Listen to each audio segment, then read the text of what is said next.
China, Beijing, 1900. Damn those Russians, you curse! Before you is the Dongbianmen Gate into Beijing, supposedly assigned to the Americans, but the Russians have attacked there instead.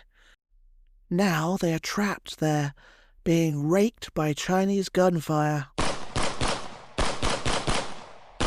Attempting to find another way in, you're confronted by mile upon mile of the thick, tall Tartar walls.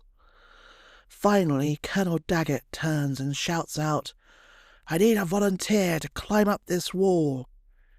Titus, a tall, scrawny kid, barely out of school, steps forward. "I'll try, sir." You all watch him with bated breath as he slithers up the huge walls, searching out footholds in the eroded rock. Then, one piece of stone breaks as he grabs it, and he almost falls.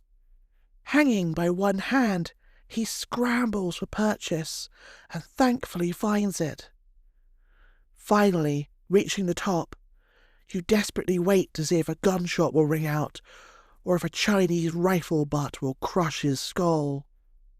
However, Titus cheerfully shouts down, "The coast is clear! Come on up!" Soon the wall is swarming with Americans, and the Chinese defenders realize you're here, as bullets start ricocheting around you. The stars and stripes are unfurled and planted on the fortifications to a shout of triumph that's so loud it could reach the heavens.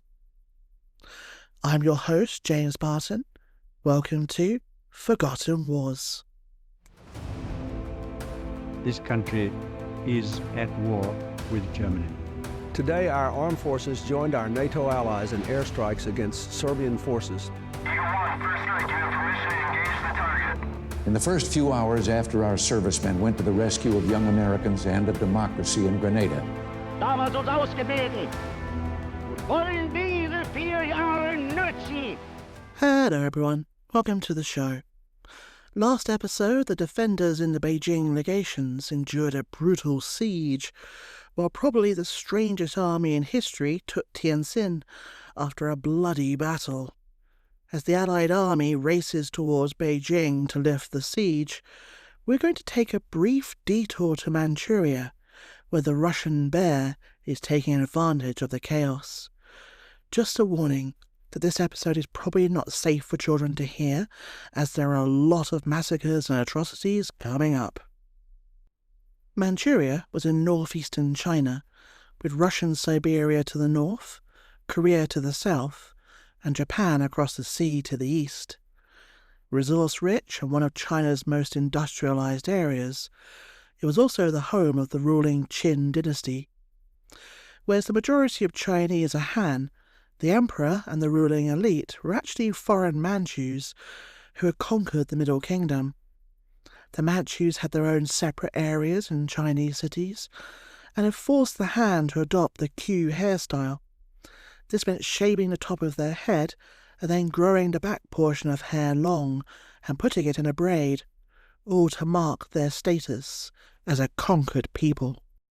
As you can guess, the Manchus were never very popular. Imagine if someone conquered your country, forced everyone to adopt mullets.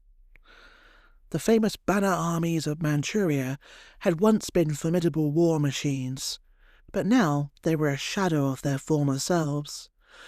John Ross, a Scots missionary who served in Manchuria in the 19th century, wrote of the bannermen, quote, "Their claim to be military men is based on their descent rather than on their skill in arms, and their pay is given to them because of their fathers' prowess, and not at all from any hopes of their efficiency as soldiers.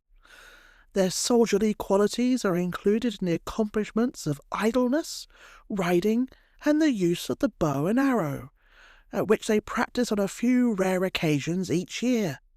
End quote.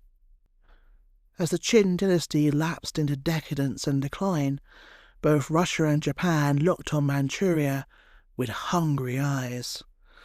Japan struck first, conquering Korea and gaining vast privileges in Manchuria after winning the Sino-Japanese War.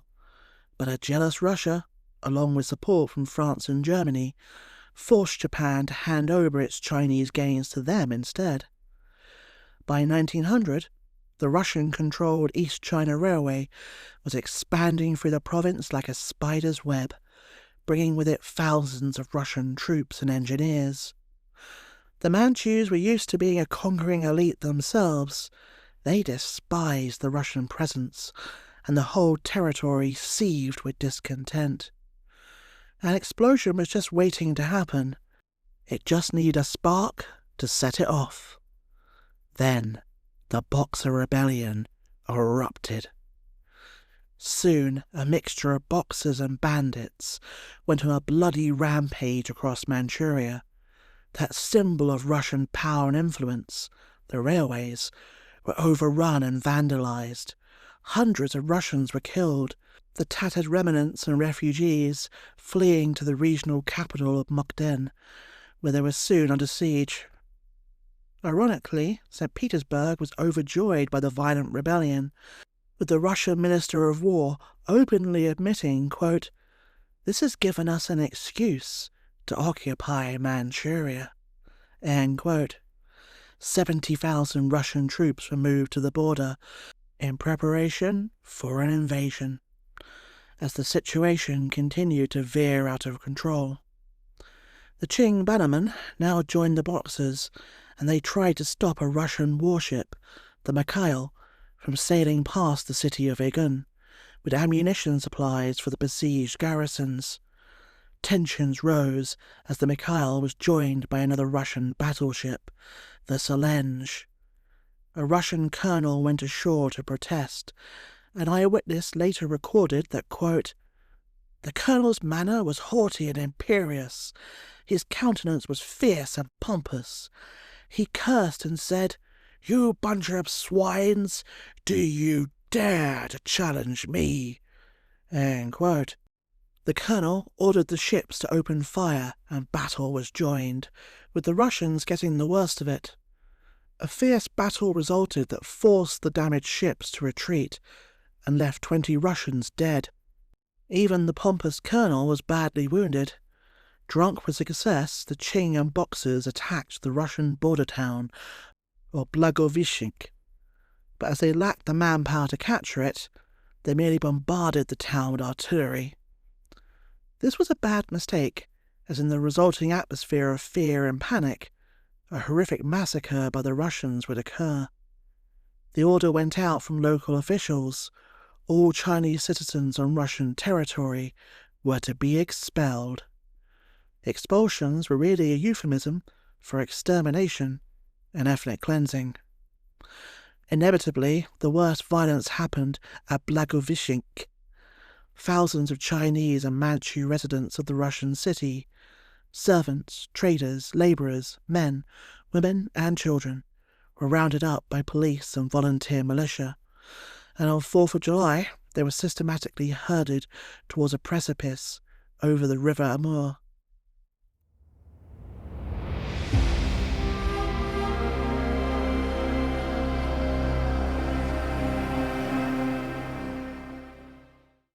You shiver in the cold air, packed together with the other Chinese. One moment you were building a new police station, the next you were being grabbed by the local militia and forced here. While you were glad the Russians are getting a bloody nose across the border, you're no boxer. You just want to earn money for your family and keep your head down. An old man speaks up. "They said we were being deported. But where are the ships to take us across the river?" "Maybe they haven't arrived yet," answers another, but there is doubt in his voice. Nothing about this situation feels right, especially the looks of hatred the militia and the fearsome bearded Cossacks are giving you. Then, at a signal from their officer, the Russians encircle you, and slowly, with fixed bayonets, start marching towards you. The crowd screams in fear and dread.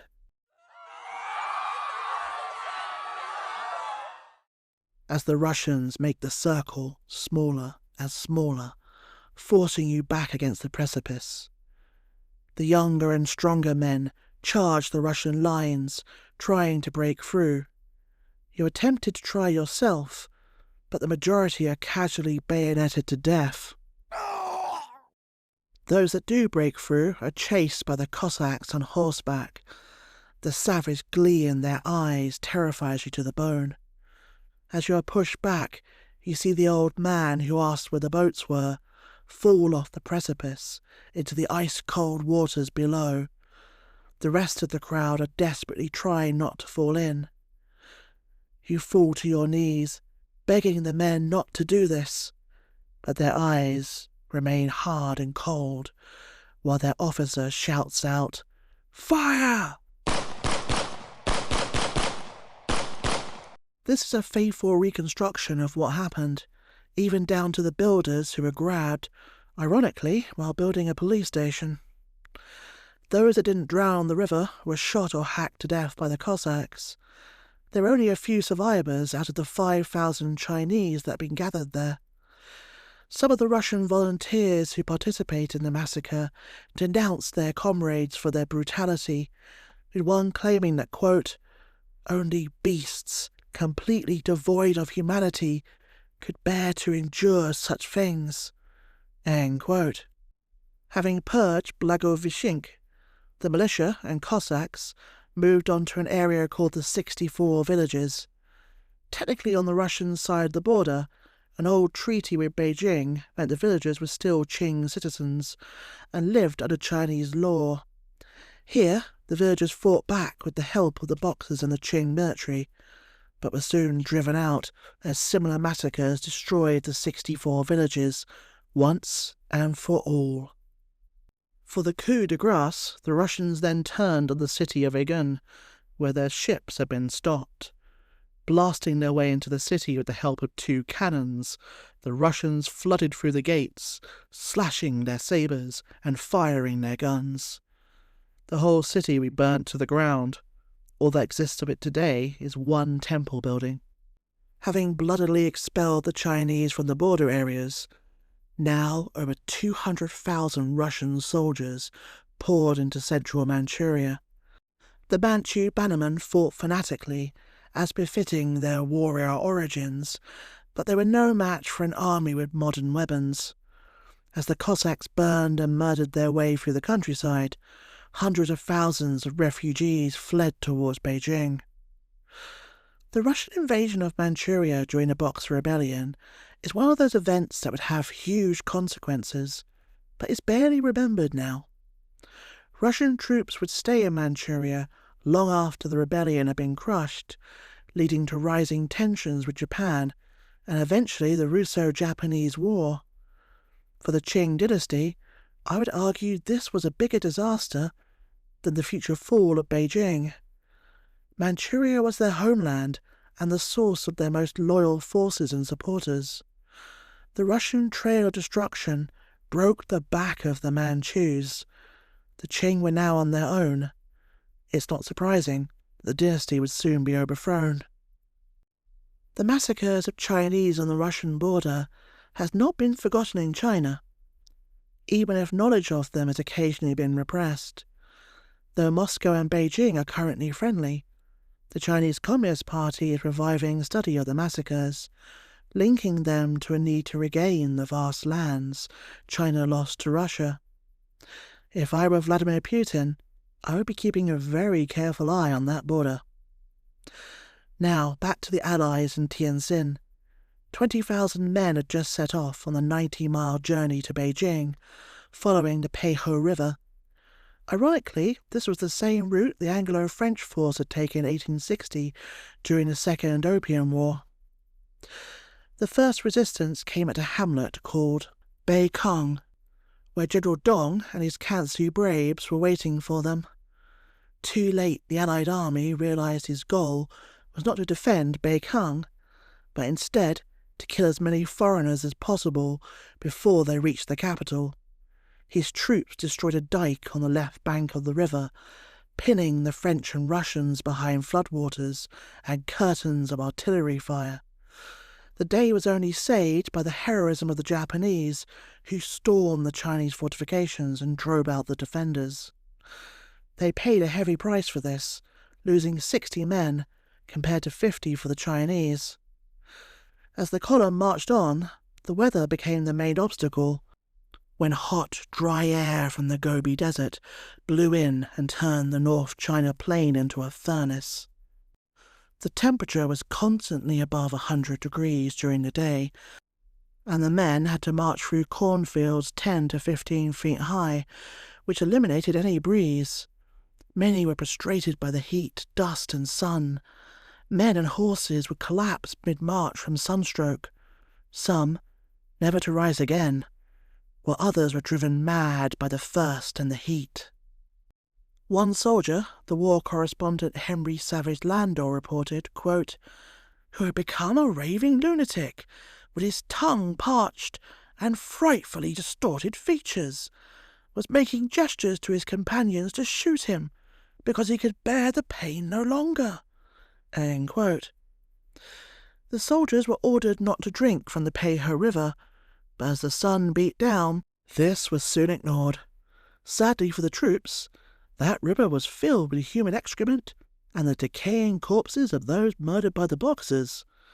Soon the army was ravaged by dysentery and typhoid fever. It wasn't going well. Soldiers who tried to find water elsewhere were often killed by Chinese civilians. The remains of 2 Japanese soldiers were found nailed to a door, with their eyes gouged out and their tongues cut off. Even when they did find water, it was normally unsafe to drink. Smedley Butler later wrote that, quote, "On one occasion we found a big earthen bowl full of water in a hut we stormed. We drank lustily, and then immediately became ill." End quote.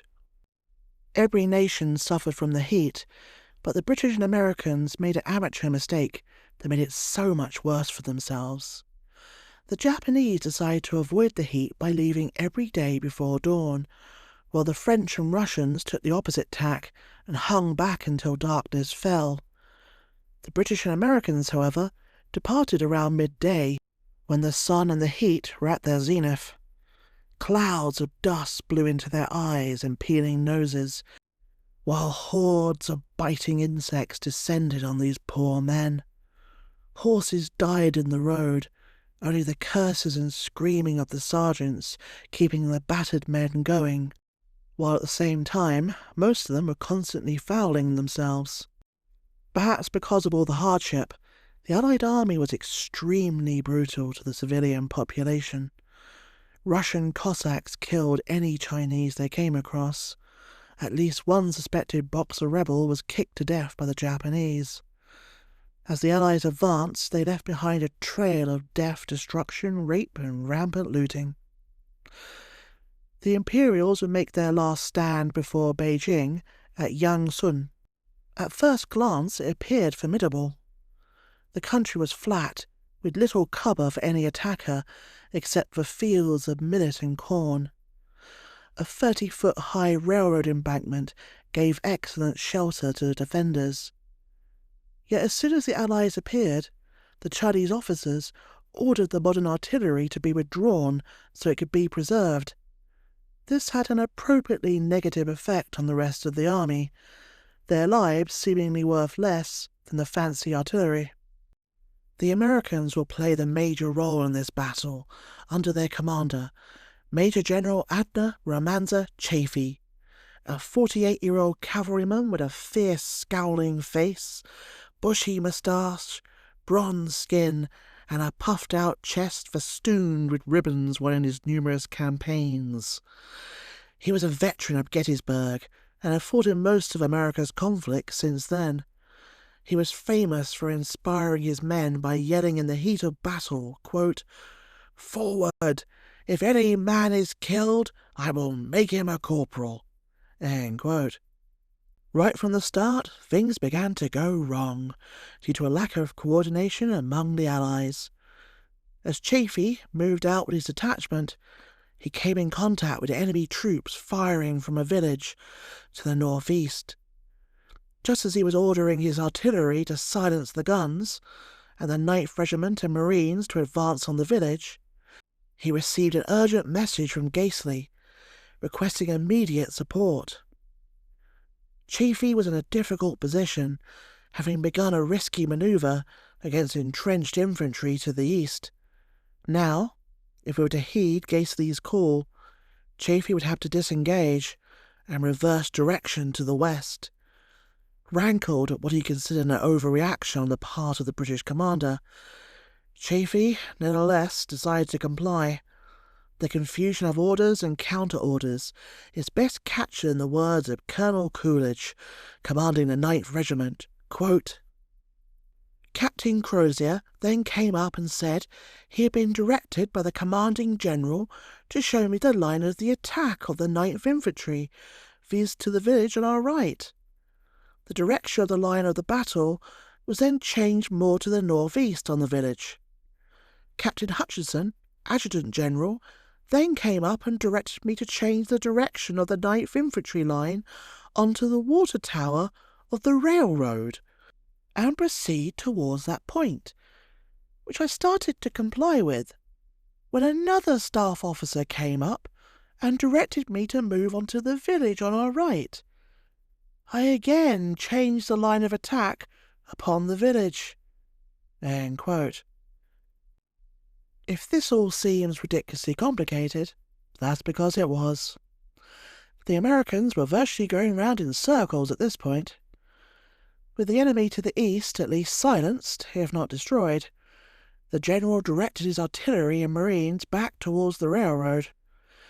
His plan was to position his guns on the 20-foot high embankment, and in short order his battery was ready to fire. Just as Captain Riley's men were about to pull their lanyards and open fire, Chaffee noticed some men of the 14th Regiment climbing the embankment in front of the guns. He ordered an immediate ceasefire, but moments later the gunners came under accurate small arms fire from the fields to their front. Chinese snipers and small teams of infantry were concealed there and were firing on the Americans. Captain Riley responded by orientating his guns towards the enemy fire and unleashing a barrage of canister shot. The Marines joined in the action and soon suppressed the enemy rifle fire. As the 9th Regiment manoeuvred onto the right flank of the Marines and artillery, an opportunity emerged for the Americans to inflict a crushing defeat on the disrupted enemy before them. However, that continued lack of coordination between the various allies would allow this opportunity to slip through the Americans' fingers. Earlier the day, Chaffee had received warnings from his fellow Allied commanders to avoid accidentally firing on Russian or French troops that were allegedly manoeuvring against the enemy's defences at Yangsun. In reality, neither the Russians nor the French were anywhere near the front line, but the rumour of their advance caused Chaffee and his officers to direct their fire cautiously. As Colonel Coolidge led his 9th Regiment forward to support his sister regiment, he spotted regimental flags to the north, which he mistook for French units. At the very moment when the 9th might have inflicted a fatal blow to the Chinese defenders, Coolidge ordered his men to hold their fire. Meanwhile, to the west of the embankment, the 14th Regiment was enduring the worst of the fighting. By now it was midday, and the full heat of the sun was beating down on these poor men. Soldiers were collapsing from heat exhaustion and dehydration, their water canteens long since emptied. Those still on their feet advanced towards the strongest part of the Chinese defences.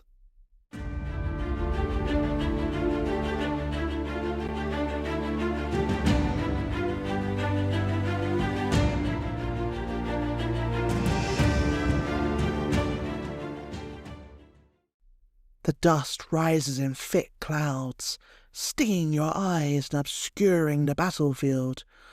You can barely see the soldiers in front of you, let alone the Chinese defences. Your throat is as dry as a bone, and what you wouldn't give for a drop of water right now.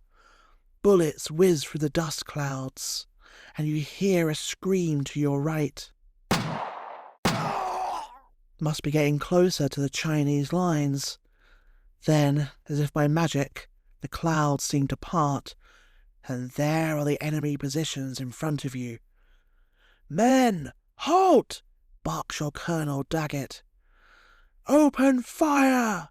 As one, you send a wave of lead against the defenders. Though your eyes are still red and sore, you're close enough to pick out a fat Chinese officer yelling at his men. Taking careful aim, you land a direct hit as he keels over. "Forward!" yells Daggett, and you charge into the enemy works, prepared for anything.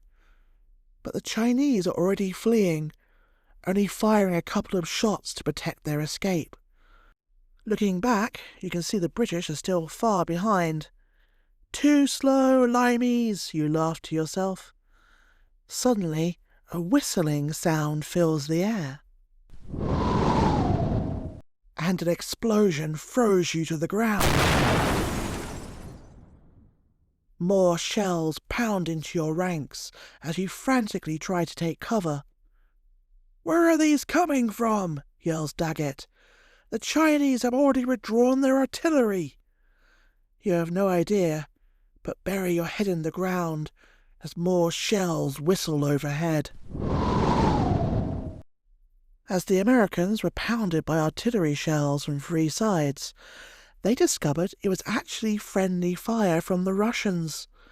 An American officer was urgently sent out to put a stop to the deadly Allied shelling. However, he was overcome by the heat and passed out. The Americans were shelled until eventually a mounted messenger reached the Russians. One of the pitfalls of coalition warfare was that the different nationalities used different measurements. The Russian gunners had asked the British Royal Artillery for the range and were given the number in yards.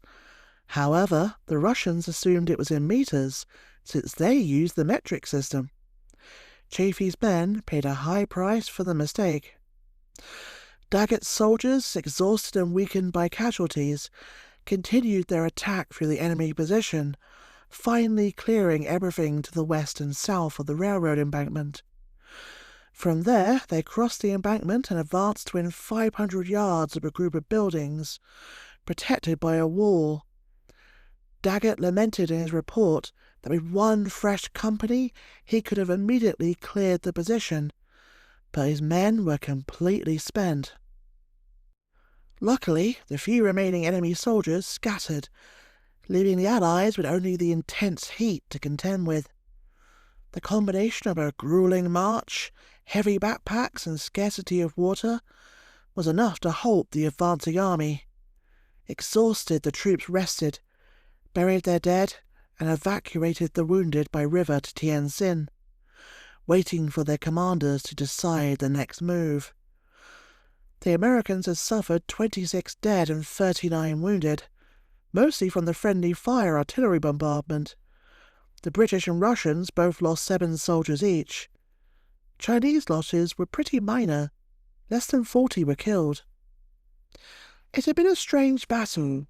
The heat and Allied bungling had been far more dangerous than the Chinese. The Imperials that had fought so well at Tientsin seemed to lose spirit as the war continued.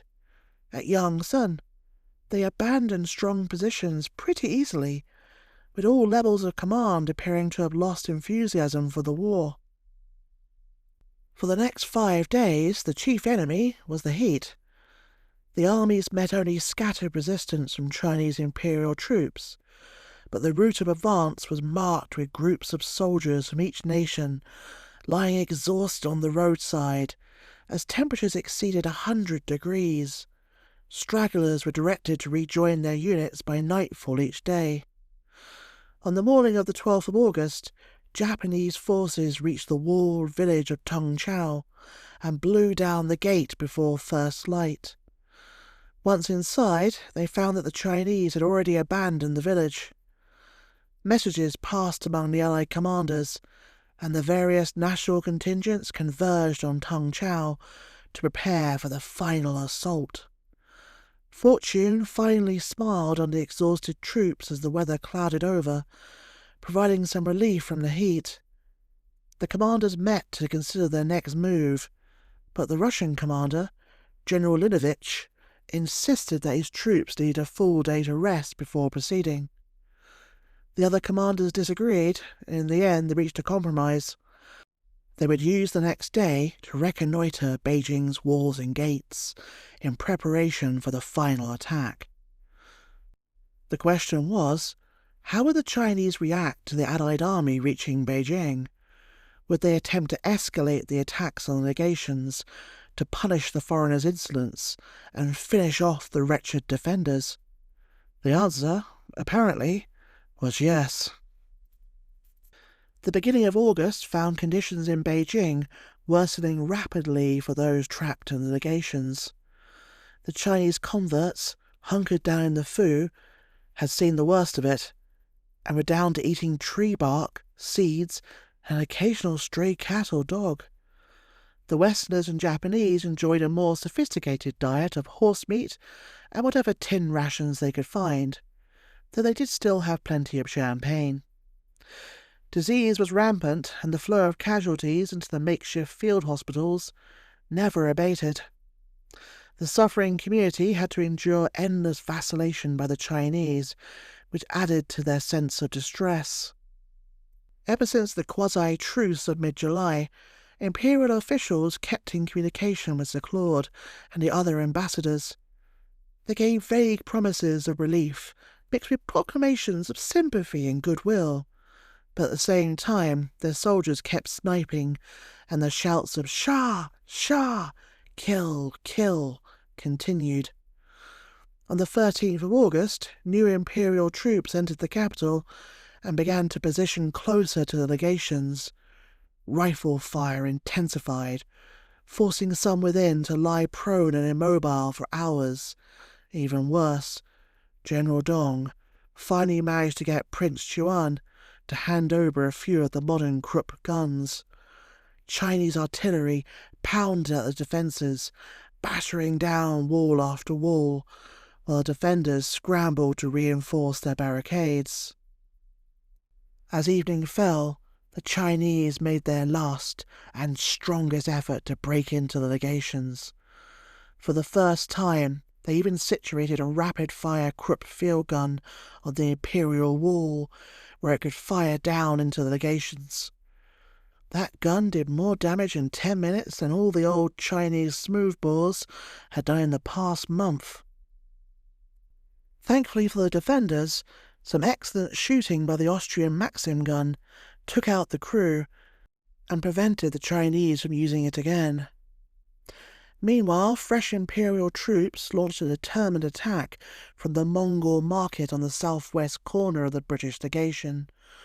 All around the perimeter violence erupted, and every man capable of holding a weapon raced to shore up the defences. It looked like the end had finally come.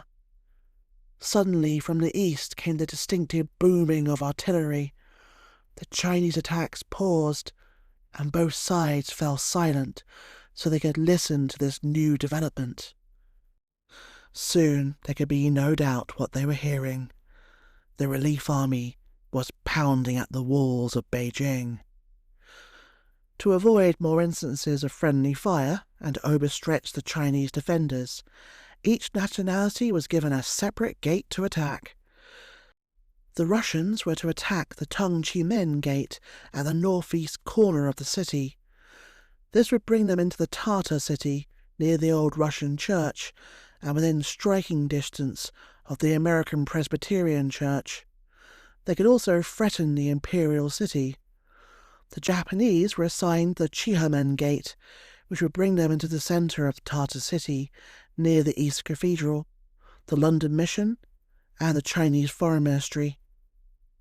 The Americans were to aim for the Dong Bien Men Gate, located near the angle where the Chinese city and the Tartar city met.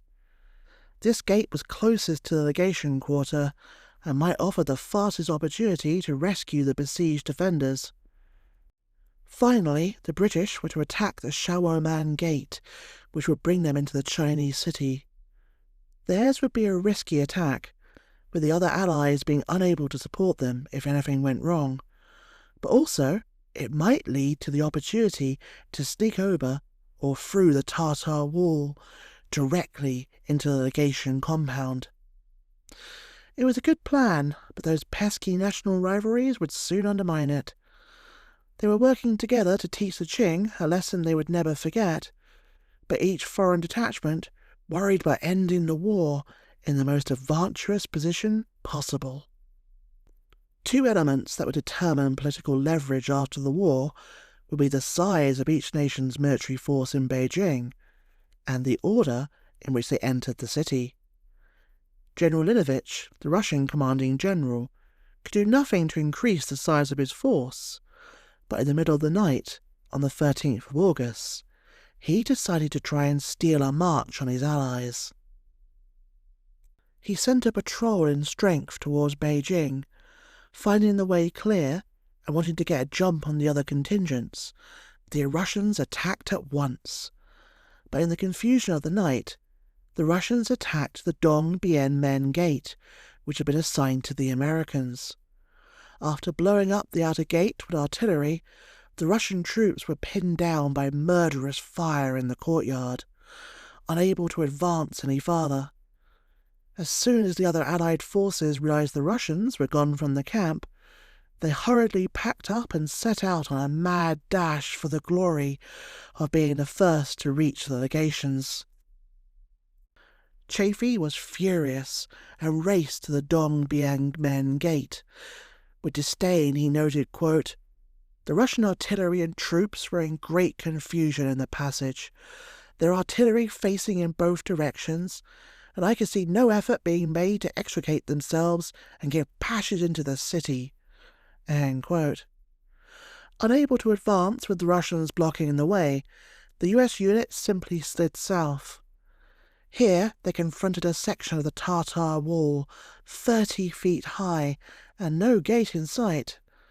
They had no scaling ladders either, so as we saw in the opening dramatization, Colonel Daggett asked for a volunteer to climb the wall, and Corporal Calvin P. Titus stepped forward. For his heroics, he received the Medal of Honor and an appointment to West Point. With the Americans on the walls, it didn't take them long to reach the Dong Bien Men Gate, rescue the Russians and rout the defenders. The Allies began fighting their way through the city streets, with the route being cleared by their horse-drawn artillery. Meanwhile, the Japanese were having an even harder time. Equipped with only light artillery, the Japanese troops pounded at the Xiamen Gate all day on the 14th of August. Their engineers supplemented the barrage with multiple attempts at detonating charges, and some 10 to 20 of them were killed by Chinese snipers. Finally, they managed to blow up the gate around 9 p.m. and immediately charged into the city. By 4 p.m., the Americans and Russians reached the legations, only to find, horrors of horrors, that another nation had reached there first.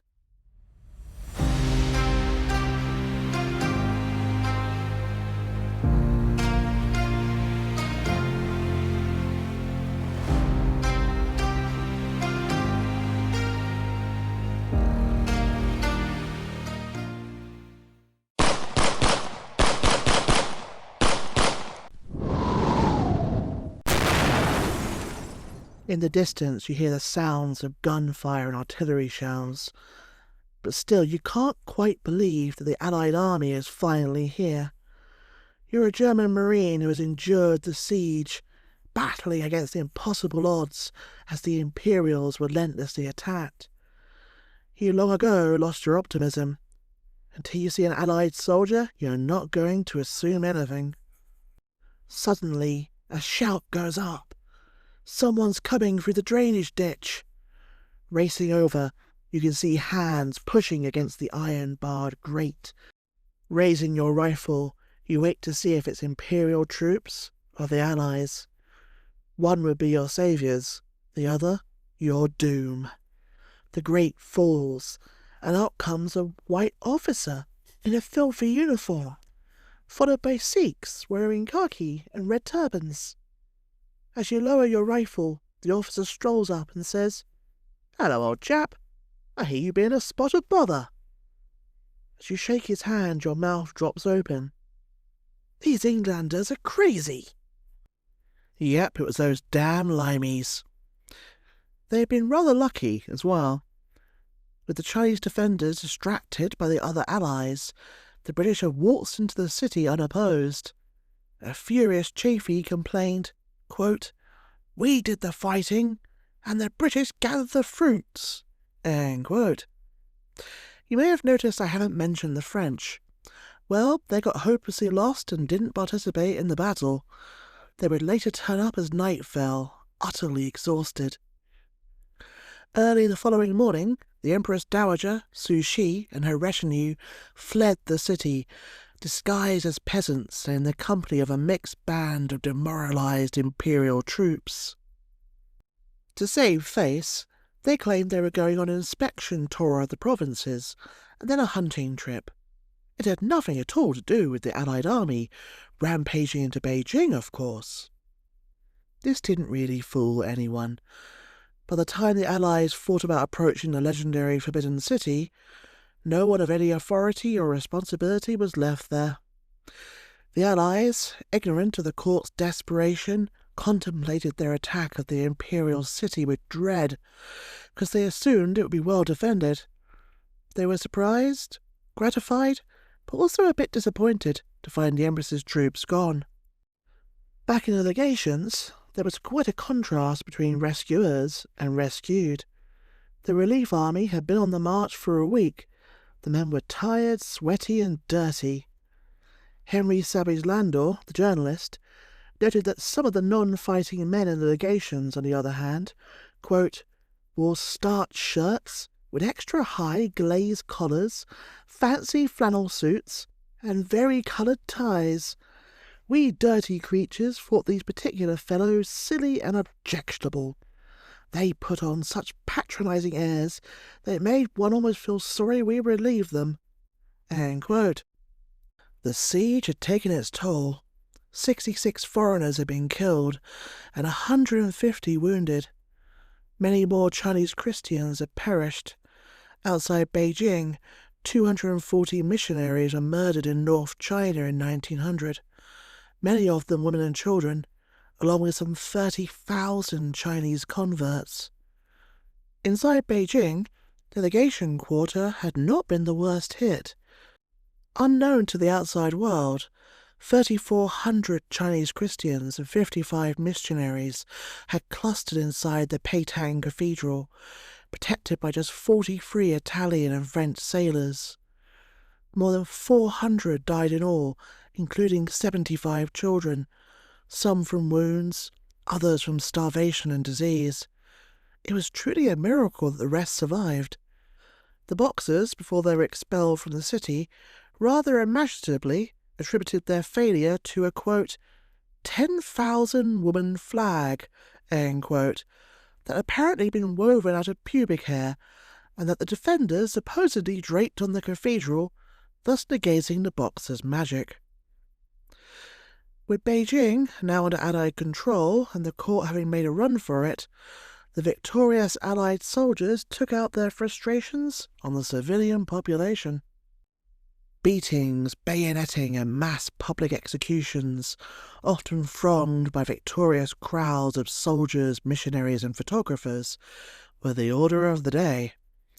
In one particularly horrific incident, a man with suspected, though unproved, Boxer connections was first punched and kicked by Americans, shot through the head by a Frenchman, and then had his skull stomped in by a Japanese soldier. Even so, the man survived for an hour, while his tormentors stood about roaring with laughter at his death agonies.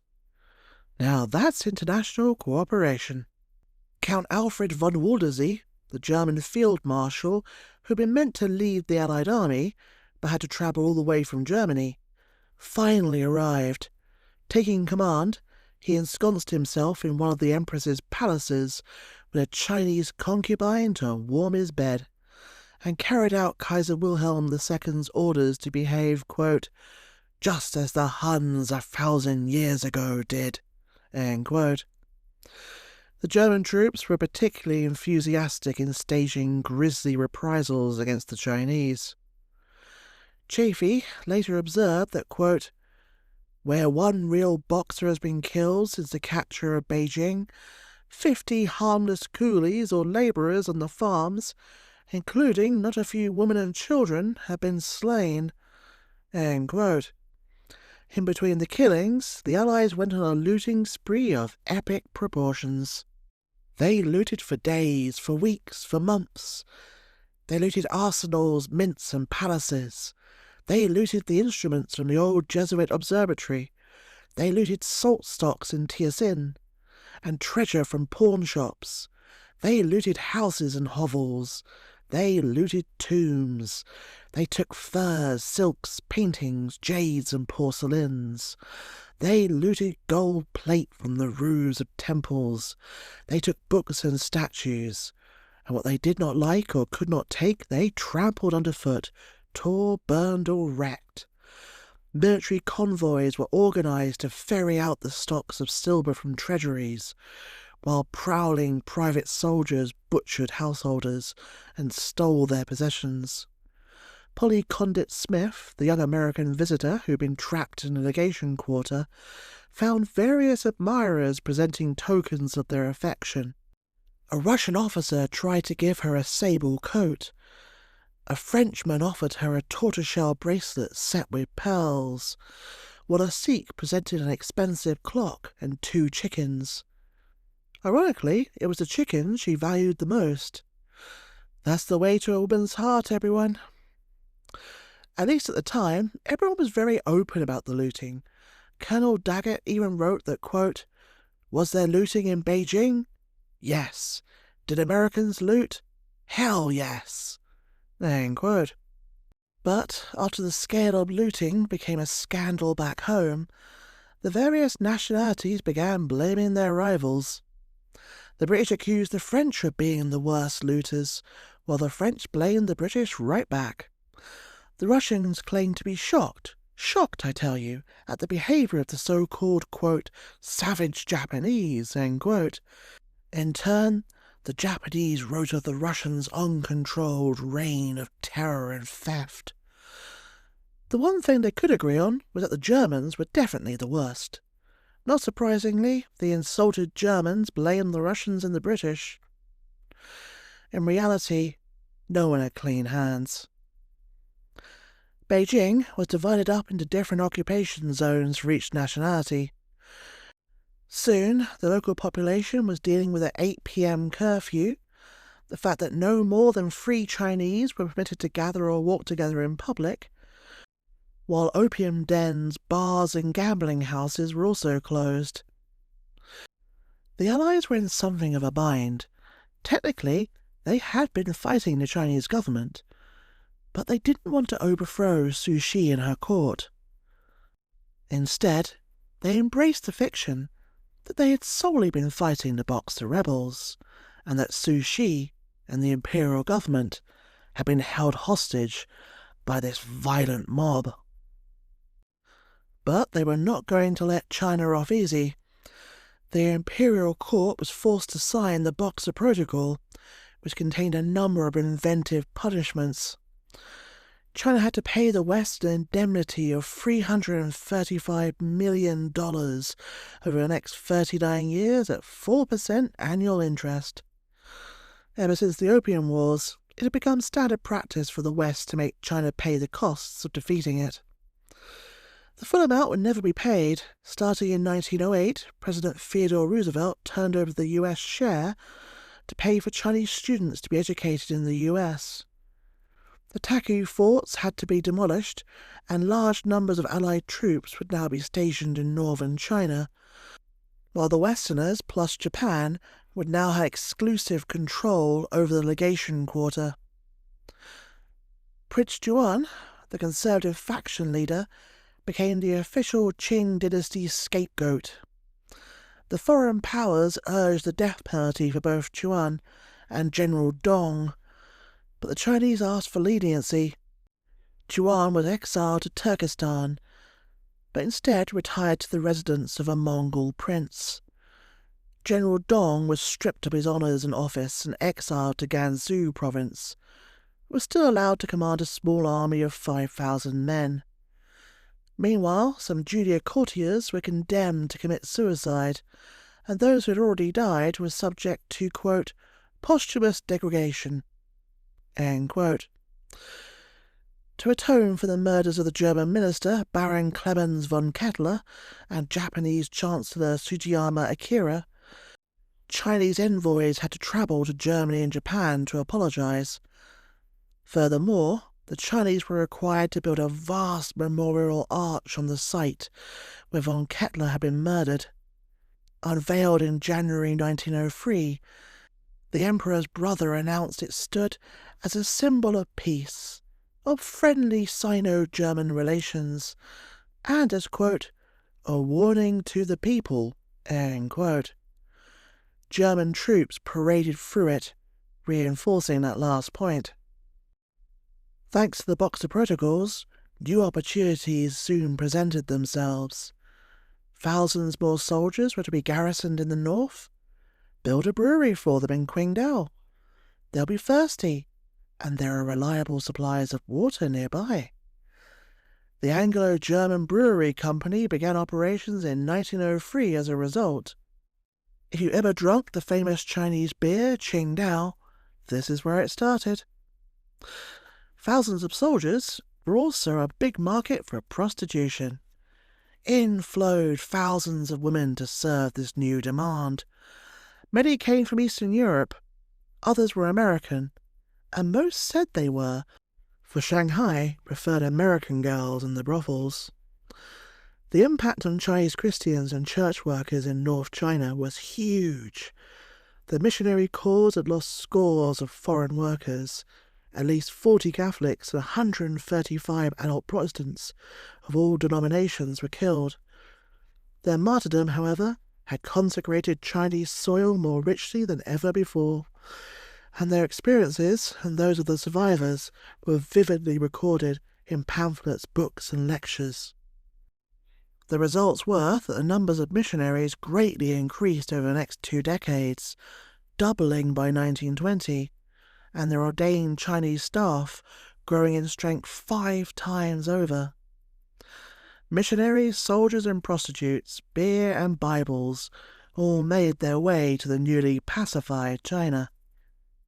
Yet, at this moment of China's greatest weakness compared to the West, change was already in the air. The imperial court had been fatally wounded. In 1911 it would be overthrown, and China would enter one of the most turbulent periods of its long history. Invasions, famines, multiple civil wars, and a cultural revolution lay in the future. But finally, China would begin to modernize and throw off foreign dominance. Just 100 years on from 1900 and the crushing of the Boxer Rebellion, China would rival even the mighty United States. The Boxers' legacy is a complicated one, especially China itself. The father of modern China, Dr. Sun Yat-sen, praised their bravery in an attempt to throw off foreign influence, but also condemned their violence and superstition. Chinese reformers were very aware that if they had been caught up in the rebellion, the Boxers would likely have killed them for being foreign-educated. When the Communists took over in 1949, they presented the Boxers as being an anti-imperialist, patriotic peasant movement, which remains the official line today and in Chinese textbooks. However, there is still no consensus in Chinese society. For every voice that praises them for standing up for China, there is another condemning their atrocities and comparing their fanaticism to the Cultural Revolution. Even the government in Beijing seems to be in 2 minds about them. While officially praising the movement, Beijing wants stability at all costs in Chinese society. A violent popular movement doesn't fit in with that at all.